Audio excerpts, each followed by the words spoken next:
ఈరోజు రాష్ట్రంలో ప్రజాస్వామ్యాన్ని అడ్డం పెట్టుకుని ఏర్పడినటువంటి ఒక రాజకీయ పార్టీ అని చెప్పుకుంటున్నటువంటి గొడ్డల పార్టీ, సొంత బాబాయినే గొడ్డలతో నరికి చంపించినటువంటి పార్టీ, ఆ పార్టీకి అధ్యక్షుడిగా ఉన్నటువంటి కొనుక్కున్నటువంటి అధ్యక్షుడు. పార్టీ అతనిది కాదు, పెట్టినవాడొకడు, కొనుక్కున్నవాడొకడు. గొడ్డల పార్టీని కొనుక్కున్నటువంటి జగన్మోహన్ రెడ్డి నేతృత్వంలో రాష్ట్రంలో గడచిన 2019-24 మధ్య కాలంలో నాయకుడు దగ్గర నుంచి కిందనున్న చిట్ట చివరి కార్యకర్త వరకు సాగించినటువంటి భూ కబ్జాలు కావచ్చు, అరాచకాలు కావచ్చు, అకృత్యాలు కావచ్చు, మానభంగాలు కావచ్చు, దళితులపైన దాడులు కావచ్చు, బీసీలపైన వివక్షలు కావచ్చు, దాడులు కావచ్చు, ఇవన్నీ చూస్తూ ఉంటే పుంఖానుగా భారతదేశ రాజ్యాంగంలో ఎన్ని పేజీలు ఉంటాయో అన్ని పేజీల్లో ఉన్నటువంటి అన్ని మౌలిక సూత్రాల్ని వ్యతిరేకించి విరుద్ధంగా పరిపాలన చేసినటువంటి పార్టీ భారతదేశంలో ఏదైనా ఉంది అంటే అది జగన్మోహన్ రెడ్డి నాయకత్వంలో కలిగినటువంటి వైఎస్ఆర్సీపీ పార్టీ. ఎందుకు ఈరోజు ఆ మాట చెప్పాల్సి వస్తుందంటే గడచిన 2 సంవత్సరాలుగా ఈరోజు ఏ కార్యాలయానికి వెళ్ళినా, ఎక్కడికి వెళ్ళినా ఎమ్మెల్యేల దగ్గర, మంత్రుల దగ్గర, ముఖ్యమంత్రి గారి దగ్గర, లేకపోతే ముఖ్యమంత్రి గారు ఉండేటువంటి తెలుగుదేశం పార్టీ జాతీయ కార్యాలయంలో కానీ, లేదు మరికొందరు ఈరోజు సోషల్ మీడియాని, టెక్నాలజీని వినియోగం ద్వారా పంపించేటటువంటి, ట్యాగ్ చేసేటటువంటి అనేక సంఘటనలు చూస్తూ ఉంటే 2019-24 మధ్య కాలంలో సాగించినటువంటిది రాష్ట్రంలో ప్రజాస్వామ్య పరిపాలన సాగిందా, లేదా జగన్మోహన్ రెడ్డి నాయకత్వంలో ఒక ఫ్రాక్షన్ వ్యక్తి కలిగినటువంటి, ఫ్రాక్షన్ స్వభావం కలిగినటువంటి వ్యక్తి అయినటువంటి జగన్మోహన్ రెడ్డి నాయకత్వంలో జరిగినటువంటి ఫ్యాక్షన్ పరిపాలన జరిగిందా అనేది తేటతెల్లం అవుతా ఉంది. ఫ్యాక్షన్ పరిపాలన అంటే వాళ్ళ అరాచకాల ముందు భూముల దగ్గర నుంచి, భూ కబ్జాల నుంచి ప్రారంభం అవుతుంది, మైనింగ్ కబ్జాల నుంచి ప్రారంభమవుతుంది, అక్రమ మైనింగ్ల నుంచి ప్రారంభమవుతుంది, అక్రమ మద్యాల నుంచి ప్రారంభమవుతుంది.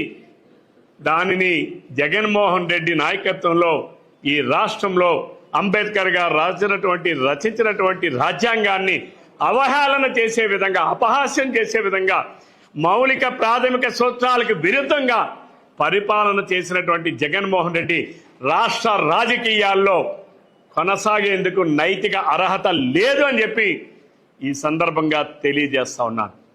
ఒక సంఘటన కాదు, ఈ రాష్ట్రంలో పుంకాలు. ఈరోజు లేటెస్ట్గా మన జిల్లాలోనే, నా నియోజకవర్గంలోనే శాసనసభ్యుడిగా 6 తడవలు గెలిచినటువంటి, నేను 6 తడవలు శాసనసభ్యుడిగా పనిచేశాను, రాష్ట్రంలో మంత్రిగా పనిచేశావు, ఈ రాష్ట్రంలో అత్యున్నతమైనటువంటి స్పీకర్ స్థానంలో ఉన్నావు, స్పీకర్గా బాధ్యతలు స్వీకరించారు. కానీ మీరు చేసినటువంటి దారుణం, ఒక బ్రతికున్నటువంటి ఒక మనిషిని, సజీవంగా ఉన్నటువంటి ఒక మనిషిని మీరు కాగితాల మీద మర్డర్ చేసి, మీరే హత్య చేసి కాగితాల పైన రాజ్యాంగం ఇచ్చినటువంటి జీవించేటటువంటి హక్కుని ఏదైతే ఉందో, మరణించే హక్కు కూడా ఇచ్చిందో, ఆ జీవించే హక్కుని, మరణించే హక్కుని నువ్వే కాగితాల మీద మర్డర్ చేసి,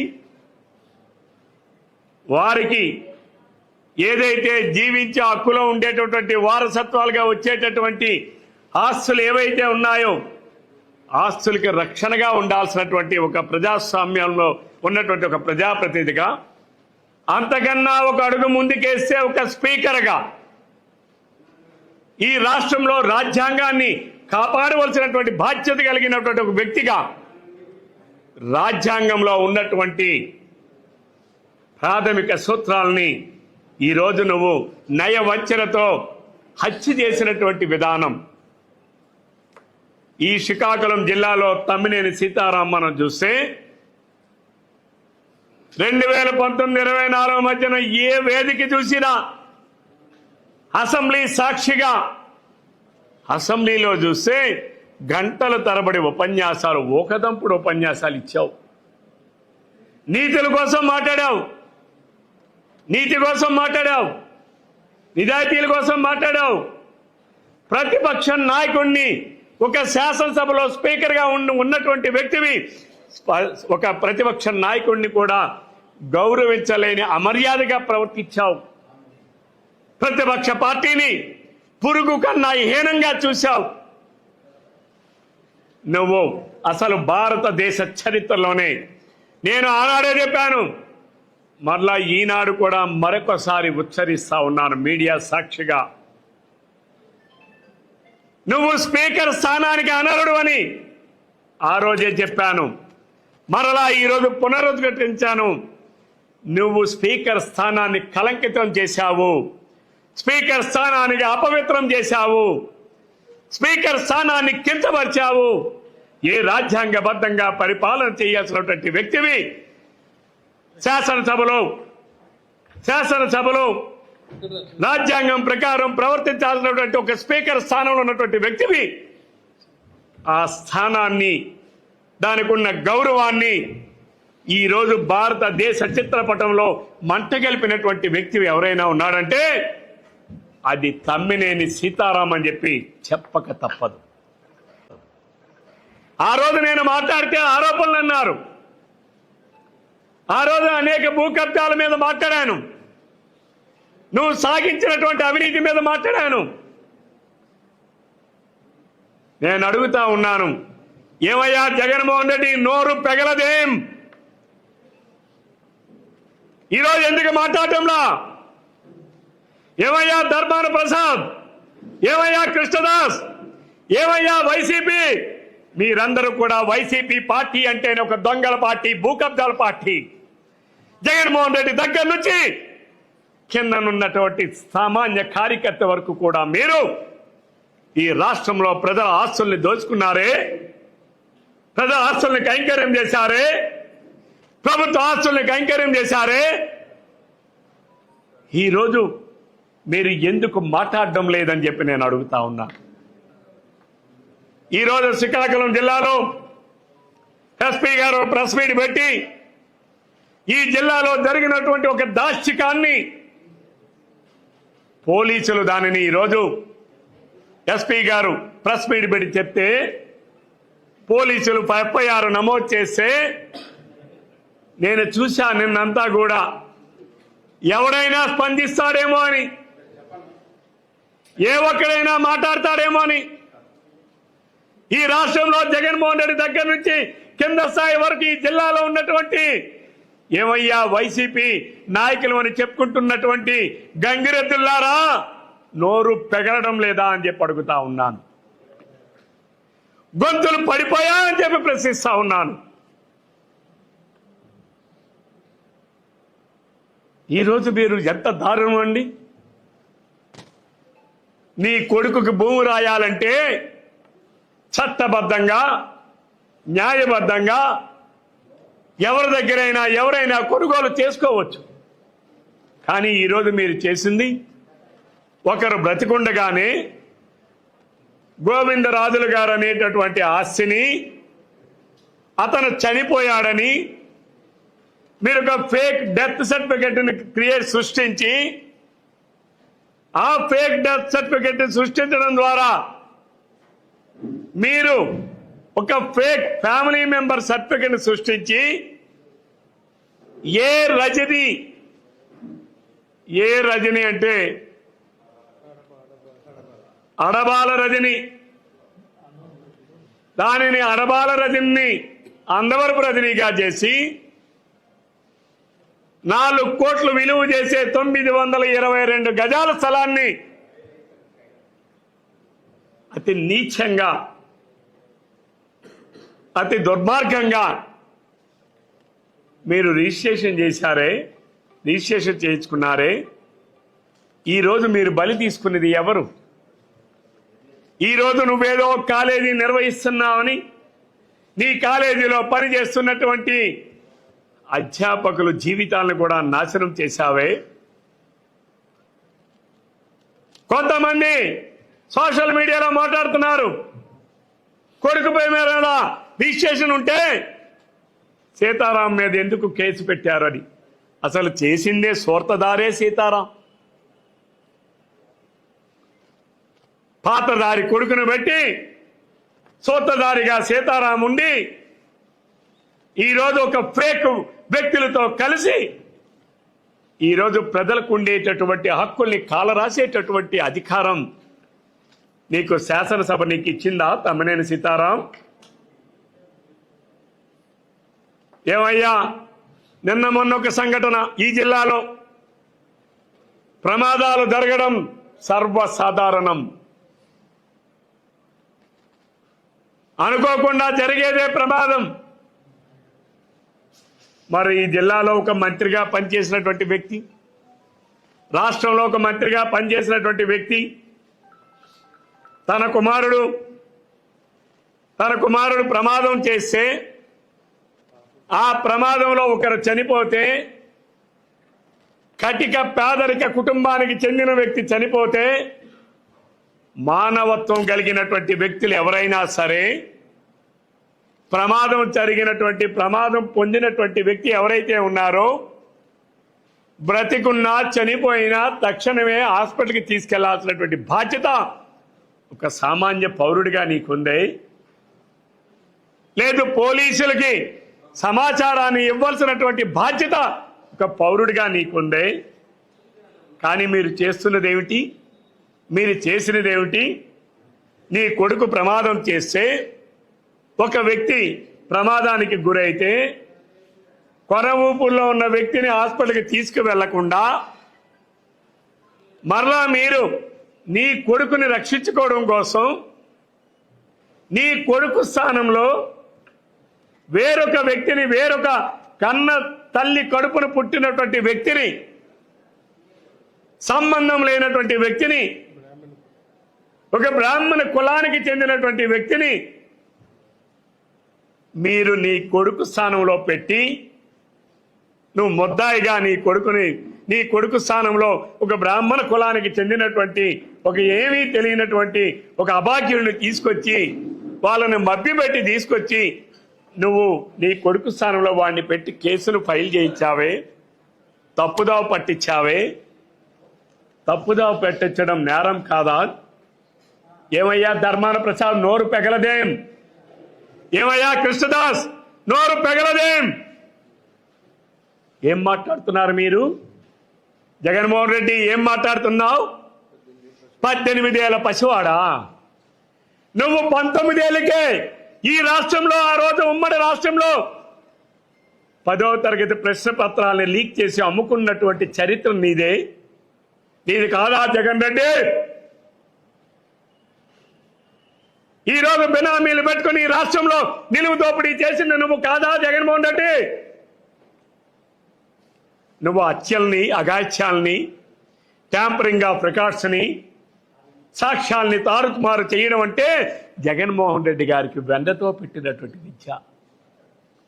సాక్షాత్తు బాబాయి మర్డర్ని గొడ్డలతో నరికి చంపి మరుసటి రోజు గొడ్డలను తీసుకెళ్లి చంద్రబాబు నాయుడు గారి చేతిలో పెట్టి నారాసుర రక్త చరిత్రని నీ సాక్షి పేపర్లో రాయించావే. నువ్వు గొడ్డలని తమ్ముళ్ళ చేతికి ఇచ్చి, నీ అనునాయులకి ఇచ్చి, నీ సొంత బాబాయిని నీ సొంత గొడ్డలతో నరికిచ్చి సాక్ష్యాల్ని తారుమారు చేశావే. ఈరోజు ప్రతిరోజు అసిపోతుందా జగన్మోహన్ రెడ్డి? మీ అరాచకాలకు అసిపోతాయా? చట్టం దాని పని అది చేస్తుంది. చట్టం ముందు ఎవరైనా సరే చట్టానికి ఒక్కటే అనేది ఈరోజు నిరూపించాయి ఈ సంఘటనలన్నీ కూడా. పలాసలో జరిగిన సంఘటన, మేము ప్రమాదానికి, చిన్న కుర్రాడు ప్రమాదం చేస్తే ప్రమాదాన్ని మేము తప్పుపట్టడం లేదు. ప్రమాదం జరిగిందని తెలిసి కూడా, నీ కొడుకు ప్రమాదం చేస్తే ఒకడు చనిపోయాడని తెలిసి కూడా సాక్ష్యాల్ని తారుమారు చేసి పోలీసులకు తప్పుడు సమాచారం ఇచ్చి ఒక నిరపరాధిని అపరాధిగా చిత్రీకరించినటువంటి ఈ విధానాన్ని మేము అభ్యంతరం తెలియజేస్తున్నాం. మన భారత శిక్షా స్మృతిలో మనం పాటించే విధానం, ఎవరైనా సరే 100 మంది అపరాధులు తప్పించుకున్నా ఒక నిరపరాధి శిక్ష పడకూడదు అనేది మన భారత శిక్షా స్మృతిలో మన ప్రాథమిక సిద్ధాంతం, ప్రాథమిక సూత్రం మనం పాటిస్తున్నాం. కానీ ఈరోజు మీరు చేసినది ఏమిటి? అప్పలరాజు గారు, మీరు పడుకొని గుండె మీద చెయ్యేసుకుని ఆలోచించండి. ఒక అపరాధినేమో మీరు మీ కొడుకుని చెప్పి పుత్ర ప్రేమతో పుత్ర వాత్సల్యంతో నీ కొడుకుని నీ కడుపులో దాచుకోవడానికి ప్రయత్నం చేసి ఇంకొక తల్లి కడుపుకి నువ్వు ఈరోజు, ఇంకొక కన్న తల్లి కడుపుకి ఈరోజు మీరు మంట పెట్టావే. ఆ కడుపులో ఇంకొక నిరపరాధిని అపరాధిగా సృష్టించావే. ఇదేనా మీరు చేసినటువంటి ప్రమాణం? ఇదేనా ఆ రోజు మీరు మంత్రిగా రాజ్యాంగాన్ని కాపాడుతానని, రాజ్యాంగ మౌలిక సూత్రాన్ని పాటిస్తానని మీరు చేసిన ప్రమాణానికి ప్రామాణికం ఇదేనా? ఏమయ్యా తమ్మినేని సీతారాం, స్పీకర్గా నువ్వు ప్రమాణికం చేశావే, రాజ్యాంగాన్ని కాపాడుతానన్నావే, రాజ్యాంగంలో పొందుపరిచిన ప్రతి ఒక్కరి హక్కుల్ని కాపాడుతానన్నావే, ఈ శాసనసభ ద్వారా ఈ రాష్ట్రంలో ఉన్నటువంటి ప్రజల తాలూకా మాన ప్రాణ ఆస్తుల రక్షణ చేస్తానన్నావే. కానీ ఈరోజు నువ్వు చేసినది కాగితాల మీద నువ్వు ఆల్రెడీ ఒక వ్యక్తిని, బతికున్న వ్యక్తిని చంపేశావే. కన్న కడుపును పుట్టినటువంటి వేరే వాళ్ళు ఉంటే వారసులు, వేరే ఒక వ్యక్తిని, ఎక్కడో ఒరిస్సాలో ఉన్నటువంటి వ్యక్తిని తీసుకొచ్చి ఈరోజు నువ్వు వారసులుగా చిత్రీకరించావే. దొంగ సర్టిఫికెట్లు పెట్టుకొని ఈరోజు భూముల్ని కైంకర్యం చేశావే. దీనిని ఏమంటారు? ల్యాండ్ మాఫియా అనరా? ల్యాండ్ గ్రాబింగ్ అనరా? ఎందుకు మేము నోరు పెగలడం లేదు? ధర్మాన ప్రసాద్ గారికి నేను ప్రశ్నిస్తా ఉన్నా, ఎందుకు నోరు మాట్లాడడంలా? ఎందుకు మీ నోరు మూసిపడ్డాయి? ఆ రోజు ధర్మాన ప్రసాద్ కృష్ణదాస్ గారి దగ్గర ఒక పని చేసినటువంటి ఒక పిఏ దగ్గర 100 కోట్ల రూపాయలు విలువ చేసే ఆస్తులు దొరికాయి. దాని మీద ఎందుకు మాట్లాడలేదు ధర్మాన ప్రసాద్? ఎందుకండి మీరు మాట్లాడలేదు ప్రసాద్ గారు? ఏమయ్యా జగన్మోహన్ రెడ్డి, ఎందుకు నువ్వు నోరు పెగలలేదు జగన్మోహన్ రెడ్డి గారు? ఏమండి కృష్ణదాస్ గారు, మీరెందుకు మాట్లాడలేదండి?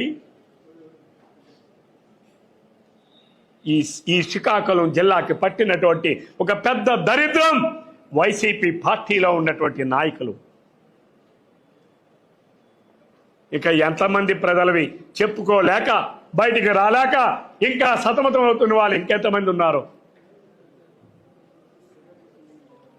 అనేకం జరిగాయి. ఎవరైనా ఒక సామాన్యుడు, ఎవరైనా అతి పేదవాడు లేదా ఒక మధ్యతరగతి వాడు ఎక్కడైనా వాడు భూములు కొనుక్కొని పాప ఇల్లు కడితే ఇది అక్రమంగా ఇల్లు కట్టాడని ప్రచారాలు చేస్తున్నారే, ఫేక్ ప్రచారాలు చేస్తున్నారే. మరి మీరు సాగించినది ఏమిటి? మీరు చేసినది ఏమిటి? ఇదేనా మీ రాజకీయ విధానం? ఇదేనా మీ గొడ్డల పార్టీ విధానం? జగన్మోహన్ రెడ్డి, ఇదేనా నీ గొడ్డల పార్టీ సిద్ధాంతం? నువ్వు చెప్పాలని చెప్పి నేను డిమాండ్ చేస్తా ఉన్నాను. ప్రజల ఆస్తుల్ని అక్రమాలు చేయడమేనా? భూదోపిడీలు చేయడమేనా? ఇసుకలో దోపిడీ చేయడమేనా? మైనింగ్ లో దోపిడీ చేయడమేనా? వైన్లో దోపిడీ చేయడమేనా? ఇదేనా నీ పార్టీ సిద్ధాంతం? జగన్మోహన్ రెడ్డి, నువ్వు చెప్పాలి. నీకు అసలు సిగ్గుందా జగన్మోహన్ రెడ్డి? ప్రమాదం జరిగి ఒక కటికి పేదరిక కుటుంబానికి చెందినటువంటి, ఒక యాదవుల కుటుంబానికి, కులానికి చెందినటువంటి వ్యక్తి చనిపోతే కనీసం నువ్వు కనీసం సంతాపమైనా తెలియజేశావా జగన్మోహన్ రెడ్డి? నువ్వా?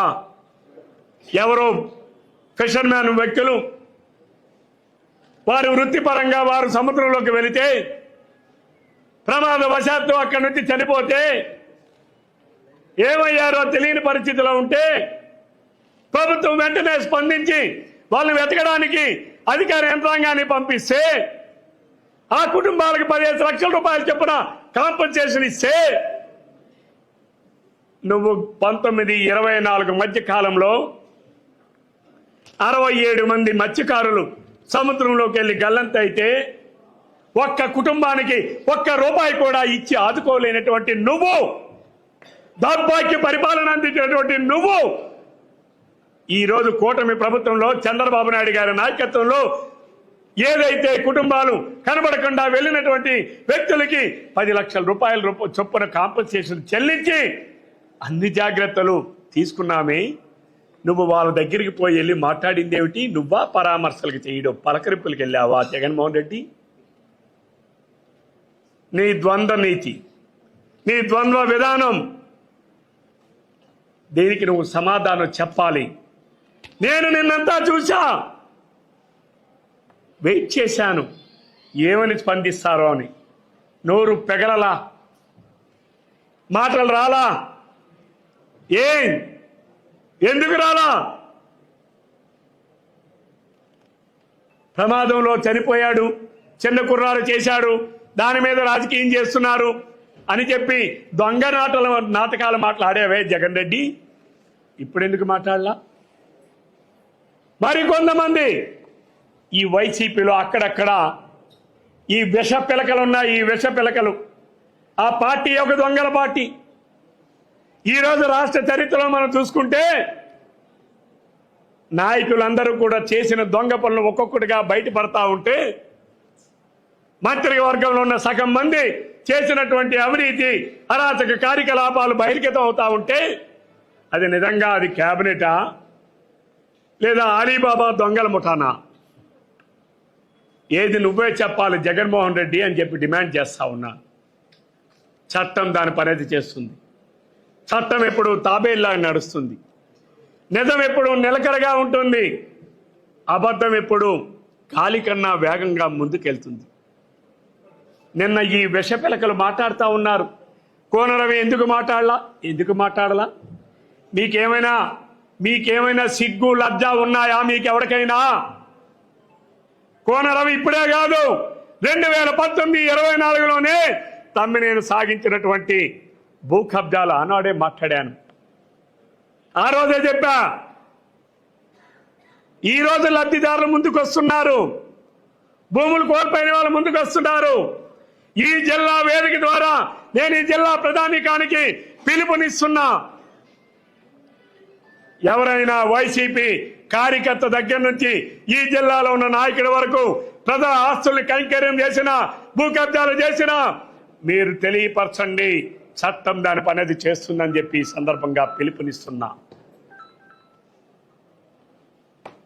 నా దగ్గరికి PGRS లో నేను ప్రజా దర్బార్లో కూర్చుంటే పాత అమతాల వలస నుంచి ఒక వ్యక్తి నాకు వచ్చి, తమ్మినేని సీతారాం కట్టుకున్న కాలేజీ పక్కన నా భూమిని ఆక్రమణ చేస్తున్నారంటే వెంటనే తహసీల్దార్కి, RDOలకి ఫోన్ చేసి PGRS లో దానిపైన చర్యలు తీసుకోమని చెప్పి పంపించినటువంటి చరిత్ర నాది. దానిపైన నేను యాక్షన్ తీసుకున్నాం కాబట్టే ఈరోజు వాళ్ళ భూమి వాళ్ళకి అక్కడ అప్పచెప్పించాను. ఇది కోన రవికుమార్ తాలూకా నిజాయితీ. ప్రజల యందు నాకున్నటువంటి కన్సర్న్స్, ప్రజల మీద నాకున్నటువంటి, ప్రజాస్వామ్యం మీద ఉన్నటువంటి నా నమ్మకం. అంతేగాని ఎవడో టామ్టెక్ ఎర్రేగాళ్ళు నెత్తి మీద రూపాయి పెడితే పావలా కూడా చెల్లనటువంటి వెధవలు ఏదైనా మాట్లాడితే పట్టించుకోవాల్సిన అవసరం లేదు. నేను మళ్ళీ మీకు కూడా హెచ్చరిస్తున్నా, మీకు రాబోయే రోజుల్లో మీరు కూడా తప్పు చేస్తే, అనైతిక పనులు చేస్తే, భూ ఆక్రమణలు చేస్తే, కబ్జాలు చేస్తే, ప్రజలకు మీరు ఎవరైనా సరే ఇబ్బందులు పెడితే మీకు కూడా ఇదే గతి పడుతుందని చెప్పి ఈ సందర్భంగా తెలియజేస్తా ఉన్నాను. ఆ రోజు తమ్మినేని సీతారాం చెప్పాడు, మీడియా వాళ్ళకు గుర్తుండాలి, గుర్తుందో లేదో నాకు తెలియదు, వస్తున్నాయి జగన్ రథ చక్రాలు వస్తున్నాయి అని చెప్పి మాట్లాడాడు కదా. మీకు గుర్తుందా? నేను చూశాను ఎక్కడైనా మీడియా వాళ్ళు వేస్తారేమో అని, సోషల్ మీడియాలో అయినా వస్తాదేమో అని. పాపం మర్చిపోయినట్టున్నారు. నిజంగానే జగన్నాథ రథ చక్రాలు వచ్చాయి. ఈ రాష్ట్రంలో జగన్నాథుడు లాంటి శ్రీకృష్ణుడు లాంటి చంద్రబాబు నాయుడు గారు ఈ రాష్ట్ర ముఖ్యమంత్రిగా ఉన్నాడు. జగన్నాథ రథ చక్రాల బండి ఈ రాష్ట్రంలో 2 సంవత్సరాల క్రితమే ప్రారంభమైంది. ఆ బండిని రాగుతున్నది ఈ రాష్ట్ర ప్రజానీకం. ఆ జగన్నాథుడు రథ చక్రాల కింద అన్యాయాలు చేసిన వాళ్ళు, అక్రమాలు చేసిన వాళ్ళు, భూ కబ్జాలు చేసిన వాళ్ళు, మానభంగాలు చేసిన వాళ్ళు, మహిళల్ని వ్యవస్థలను చేసిన వాళ్ళు ఎవరైనా సరే నలిగిపోవాల్సిందే. ఇది చరిత్ర కాదు, ఇది నడుస్తున్నటువంటి చరిత్ర అని చెప్పి ఈ సందర్భంగా తెలియజేస్తూ మీడియా సోదరులందరికీ ఇంకా నేను పోలీస్ యంత్రాంగానికి ఒకటే విజ్ఞప్తి చేస్తున్నా, చట్టాన్ని గట్టిగా అమలు చేయండి. చట్టం ఏ ఒక్కడికి చుట్టం కాకూడదు.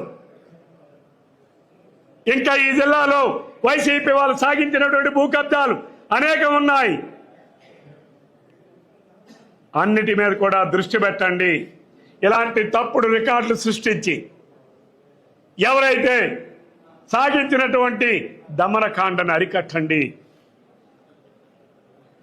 ఈరోజు ఈ రాష్ట్రంలో ఉన్నటువంటి చంద్రబాబు నాయుడు గారు కానీ, మా ఉప ముఖ్యమంత్రి పవన్ కళ్యాణ్ గారు కానీ, అలాగే మా యువ నాయకుడు లోకేష్ బాబు గారు కానీ ఎవరైనా సరే ప్రజలు వెళ్ళి వారి విజ్ఞప్తులు ఇస్తే తప్పనిసరిగా వాటిని మేము పరిష్కరించే బాధ్యత ఈ ప్రభుత్వం తీసుకుంటున్నాం. కొన్ని అధికారులు తప్పు చేసినా తప్పనిసరిగా చర్యలు తీసుకుంటాం, ఇందులో ఎటువంటి సందేహం లేదు. కాబట్టి ఈ విషయాల్ని మీడియా ద్వారా ఈరోజు తమ్మినేని సీతారాం చేసినటువంటి ఈ దాష్టికాన్ని నేను తీవ్రంగా ఖండిస్తూ, చట్ట ప్రకారం చట్టం దాని పని అది చేస్తుంది.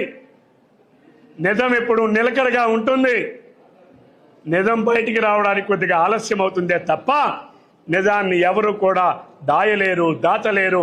అరచేతితో సూర్యుడిని ఎలాగైతే సూర్యకాంతిని ఆపలేమో నిజాన్ని ఎప్పుడు కూడా మనం ఆపలేమన్న నగ్న సత్యం ప్రతి ఒక్కరూ కూడా గ్రహించాలని చెప్పి ఈ సందర్భంగా తెలియజేస్తూ సెలవు తీసుకుంటున్నాను. థ్యాంక్ యూ అండి. ఈరోజు రాష్ట్రంలో